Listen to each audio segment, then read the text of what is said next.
नमस्कार, आपके साथ मैं हूं दीपिका शर्मा और आप देख रहे हैं आज तक। इजराइल के सुरक्षा सलाहकार ने फिलिस्तीनियों से गाजा की उत्तरी पट्टी में हॉस्पिटल में जाने से बचने को कहा है और उन्होंने आरोप भी लगाया कि उस जगह को आतंकवादी मुख्यालय के रूप में इस्तेमाल किया जा रहा है। उन्होंने कहा कि गाजा का सबसे बड़ा हॉस्पिटल शिफा इन दिनों हमास के अड्डे के रूप में बदलता जा रहा है और आतंकवादी इस हॉस्पिटल से इजराइल के खिलाफ हमलों के रूप में प्रयोग कर रहे हैं। सुरक्षा सलाहकार ने कहा कि इजराइल हर गाजावासी के लिए मेडिकल हेल्प की मांग कर रहा है। आगे कहा कि गाजा के लोगों का इलाज मिस्र के अस्पतालों के साथ साथ दूसरे देशों के अस्पताल जहाजों पर भी किया जाना चाहिए। और अब अगली खबर, हमास की ओर से संचालित स्वास्थ्य मंत्रालय ने कहा कि रिफ्यूजी कैंप पर इजरायली हमले में कम से कम 50 लोग मारे गए हैं और करीब 150 लोग घायल हुए, जबकि दर्जनों लोग मलबे में दबे हुए हैं। हमले को लेकर इजराइल की ओर से अभी तक कोई टिप्पणी नहीं की गई है। रिपोर्ट के मुताबिक गाजा के आंतरिक मंत्रालय ने कहा कि इजरायली हवाई हमलों में उत्तरी गाजा के जबालिया रिफ्यूजी कैंप के एक इलाके में अपार्टमेंट ब्लॉकों को निशाना बनाया गया, जिसमें सैकड़ों लोग मारे गए और घायल हो गए हैं। वहीं नजदीकी इंडोनेशियाई अस्पताल के निदेशक ने भी 50 लोगों की मौत हो जाने की बात कही है।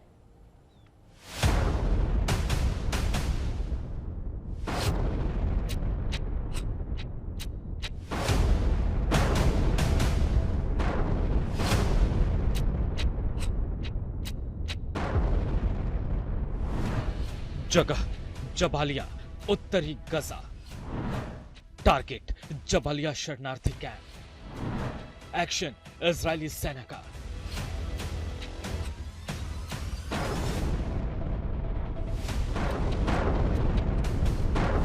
कल रात का यह हमला बता रहा है कि इजरायल इस युद्ध में जल्द से जल्द फतेह चाहता है।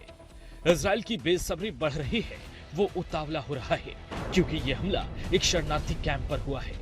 इजरायल ने इस शरणार्थी कैंप पर कल रात बमों की बौछार कर दी, इसे मिट्टी में मिला दिया, मलबे में तब्दील कर दिया और इजरायल इस हमले से इनकार भी नहीं कर रहा। כוחותינו נלחמים כעת בעומק רצועת עזה. מחסלים מחבלים בהתקלויות מטווח קצר, תוקפים מטרות בתקיפות משולבות מהיבשה, מהאוויר ומהים. בשעות אחר הצהריים, כוחות חי"ר ושריון השתלטו על מעוז מרכזי של חמאס במערב העיר ג'באליה.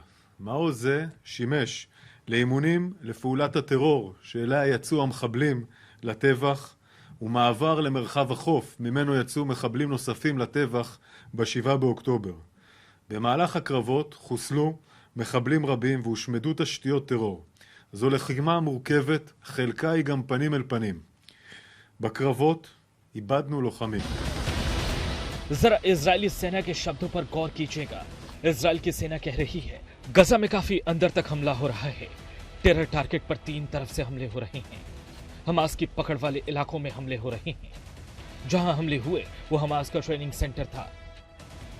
यानी इजरायल इन हमलों को जायज मानता है और शरणार्थी कैंप को हमास का ट्रेनिंग सेंटर मानता है। इजरायल ने कल एक और शरणार्थी कैंप पर भी धावा बोला। ये गजा का ही नुसरत शरणार्थी शिविर है। इन दोनों शिविरों की जगह अब मलबे ही मलबे हैं और इन मलबों का क्या नतीजा निकल रहा है यह आप गजा के इंडोनेशिया अस्पताल में मौजूद शबों के अंबार से समझ सकते हैं। युद्ध में यह तय करना मुश्किल है कि जो मारे जा रहे हैं वो हमास के आतंकी हैं या गजा के आम लोग। जो भी हो, सबसे बड़ी सच्चाई ये है कि ये लाशें हैं और मौतें हो रही हैं।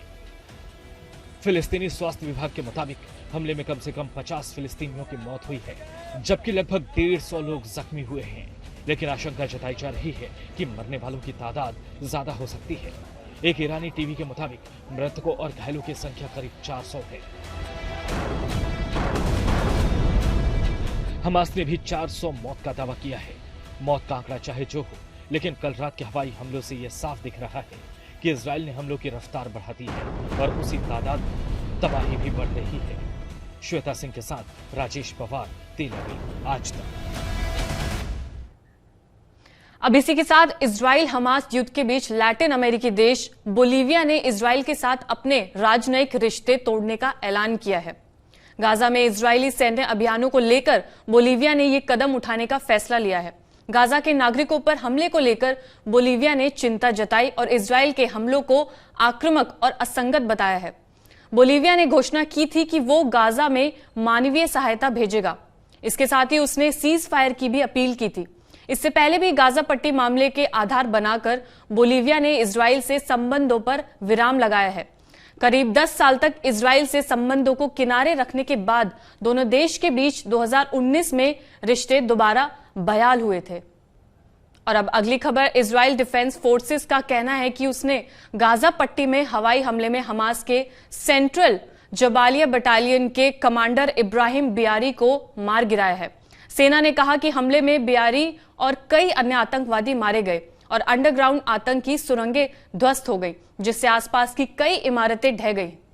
फिलिस्तीनी रिपोर्ट में कहा गया है कि हमले में कम से कम 50 लोग मारे गए। आईडीएफ के मुताबिक इजराइल पर 7 अक्टूबर को हमले के लिए निर्देश देने के लिए जिम्मेदार हमास कमांडरों में से एक इब्राहिम बियारी था। आईडीएफ का कहना है कि जबालिया में हवाई हमले उसके प्लान का एक हिस्सा था। और अब अगली खबर पाकिस्तान से आई है। पाकिस्तान में रहने वाले अफगान नागरिकों के पाकिस्तान छोड़ने की डेडलाइन 31 अक्टूबर को खत्म हो गई। मीडिया रिपोर्ट्स के मुताबिक अब तक 63,000 अफगान नागरिक अपने देश वापस जा चुके हैं। पाकिस्तान सरकार के मुताबिक 17 लाख अफगानी पाकिस्तान में रहते हैं और इनमें से ज्यादातर गैर कानूनी तौर पर रह रहे हैं। अफगानिस्तान की तालिबान हुकूमत और मानवाधिकार संगठनों ने पाकिस्तान के इस कदम का विरोध किया है। तालिबान ने पिछले महीने कहा था कि पाकिस्तान में जितने भी लोग मौजूद हैं, पाकिस्तान की केयरटेकर गवर्नमेंट ने सितंबर में गैरकानूनी तौर पर मुल्क में रहने वाले अफगान नागरिकों को 31 अक्टूबर तक देश छोड़ने की मोहलत दी थी और अब बचे हुए लोगों को गिरफ्तार करके अब उन्हें जबरन अफगानिस्तान भेजा जाएगा। और इस खास बुलेटिन में इतना ही। कल इसी वक्त फिर होगी मुलाकात। तब तक देखते रहिए आज तक।